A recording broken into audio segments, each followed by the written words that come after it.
Oke, ini saya kira juga sudah diceritakan Pak Sabar dalam pengantar manajemen. Saya tidak akan mengulangi. Ada traditional manager, kemudian communication, human resource management, networking. Ya, ini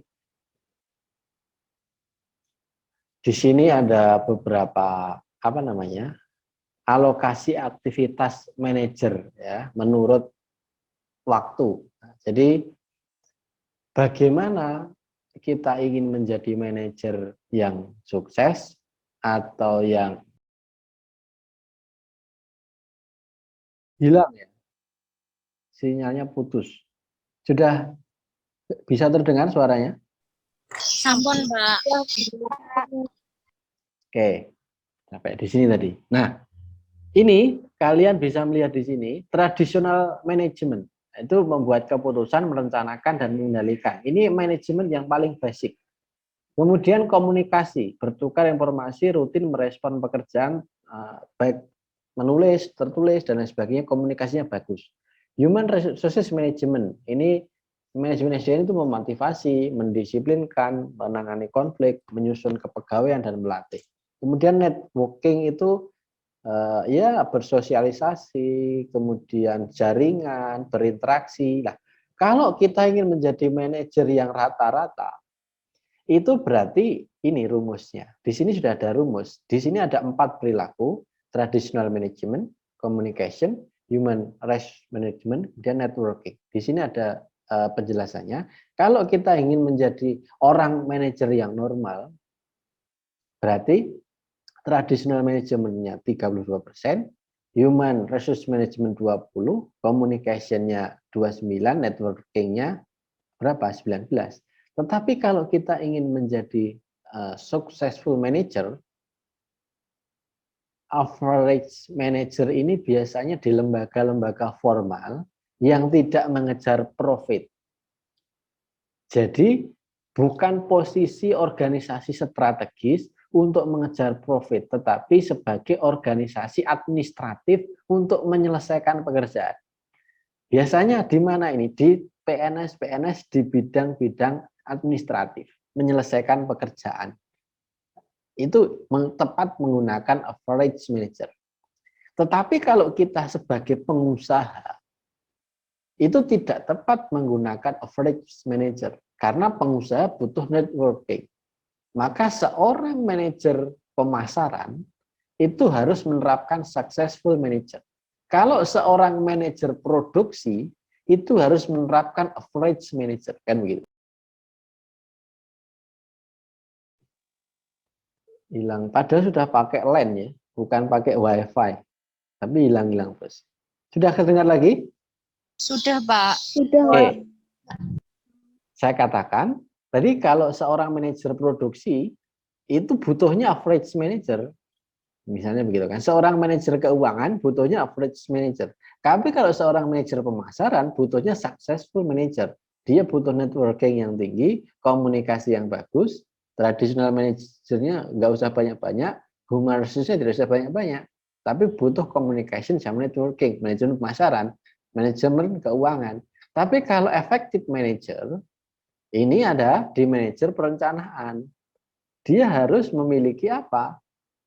Communication-nya bagus, networking-nya tidak perlu bagus karena efektif. Dia merancang produk, bagian-bagian perencanaan itu kan komunikasinya harus bagus. Human manajemennya juga harus bagus. Human resource manajemennya juga harus bagus. Jadi kita menerapkan memilih manajer itu melihat tempatnya. Tempatnya di mana? Dia tepatnya menggunakan average manager, successful manager, atau effective manager. Dan orang-orang ini, orang yang cocok di bagian pemasaran, biasanya dia tidak cocok di bagian konseptual. Dia hanya diam di average manager. Orang-orang perencana itu butuh diskusi. Nah, maka dia banyak membutuhkan komunikasi dengan orang berkonsultasi. Cocoknya di sini. Nah, ini adalah 3 contoh lini successful manager tergantung dari mana dia mendapatkan posisi untuk melakukan pekerjaan. Oke, Ini di lini-lini akhir disiplin ilmu yang mendukung PO. Nah, PO itu banyak sekali yang mensuplai. Jadi ada ilmu psikologi terkait dengan learning, motivation, personality, emotional, perception, training, leadership, job satisfaction, individual decision making, ada performance, ada attitude, ada employee selection, ada work stress, ada work stress. Psikologi psikologi atau apa namanya terkait dengan perilaku ini adalah psikologi secara individu yang mendukung disiplin ilmu perilaku organisasi. Karena ini learning, motivation, personality, emotion, perfection, training itu akan diikuti individual. Kemudian nanti selain psikologi individu, PO juga apa namanya dikembangkan dari sosial psikologi. Ada behavior change, ada attitude change, ada communication, ada group process, ada group decision making, ada communicational, ada power, ada konflik, ada intergroup behavior. Ini semuanya melibatkan orang lain. Kalau ini kan diri kita. Kemudian kalau merubah perilaku, ini tentunya apa namanya merubah perilaku itu sosial psikologi karena ada pengaruh lain, ada attitude change. Attitude change itu bagaimana merubah sikap diri kita juga membutuhkan orang lain. Ada intergroup behavior, ada konflik, ini juga membutuhkan orang lain. Ini ada grup.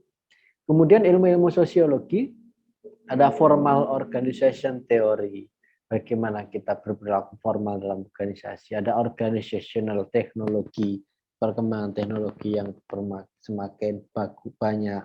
Ada organizational change karena munculnya teknologi, organizational culture dan organizational change ini juga berubah.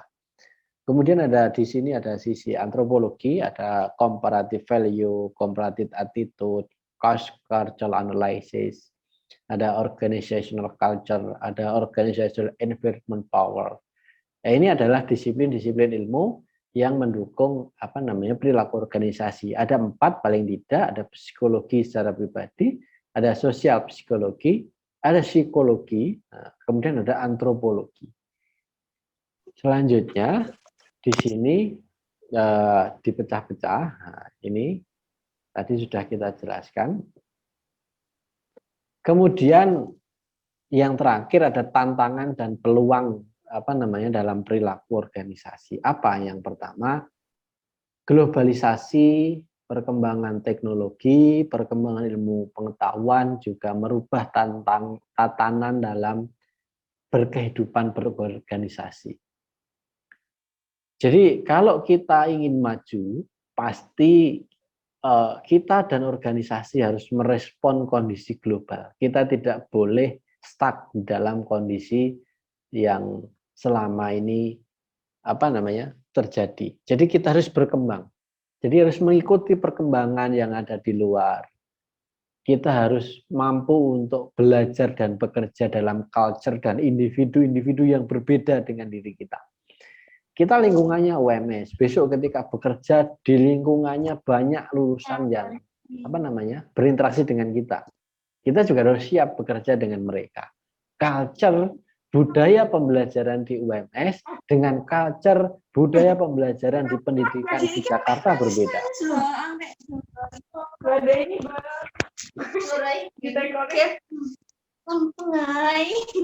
Kemudian di sini